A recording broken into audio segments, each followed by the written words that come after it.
যে police constable অথবা পুলিশের যে অফিসার যারা থাকেন, মাননীয় আইজিপি আমার নাম সাইফ, দেখা যাচ্ছে সাংবাদিক বনাম পুলিশ হয়ে যাচ্ছে। আপনি কি নিশ্চয়তা দিবেন সাংবাদিকদের? অন্তত আমরা নিরাপত্তায় আপনাদের এই আপনারা নিশ্চিত থাকেন, আপনাদের নিরাপত্তা নিশ্চিত করা হবে। কোথাও বিচ্যুতি হতে পারে, ডেভিয়েশন হতে পারে, আমি তো বললাম পারফেক্ট না, কিন্তু আমরা প্রতিটি ক্ষেত্রে প্রতিটা ঘটনাতেই আমরা এগুলোর ব্যাপারে ব্যবস্থা নিব। ইন জেনারেল সাংবাদিকদের প্রতি আমাদের পুলিশের কি থাকে, একটা বিতৃষ্ণা ভাব থাকে, একটা ভয় থাকে, একটা শত্রুতামূলক আচরণের একটা ইয়ে থাকে। কারণ দেখা গেছে যে যখন কোনো ধরনের সংঘর্ষ হয় তখন আপনারা আপনাদের নিউজের স্বার্থেই যেভাবে এটা উপস্থাপিত করেন, এটা এস্টাবলিশমেন্টের বিরুদ্ধে যায়।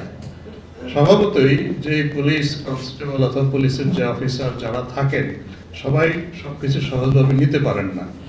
এখন এটা যার জন্য এক ধরনের বিটারনেস, তিক্ততা তৈরি হয়।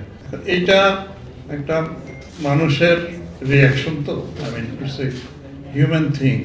তো আমরা বিশেষত সাংবাদিকদের সাথে আচরণ, এই ইন্টারফেসটা কীরকম হবে, এর জন্য আমরা ইউনেস্কো আমাদেরকে প্রস্তাব দিয়েছেন, তারা এ ব্যাপারে আমাদেরকে সামনে কিছু প্রশিক্ষণ দিবেন।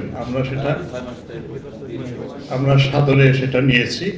তো এর মধ্যে অবশ্য কিছু সেশন আমরা ওই ইলেকশন সংক্রান্ত যে প্রশিক্ষণ আমরা সেপ্টেম্বর থেকে নিচ্ছিলাম, এর মধ্যে শেষের দিকে ইউএনওডিসি কিছু সেশন ওনারা কন্ডাক্ট করেছেন।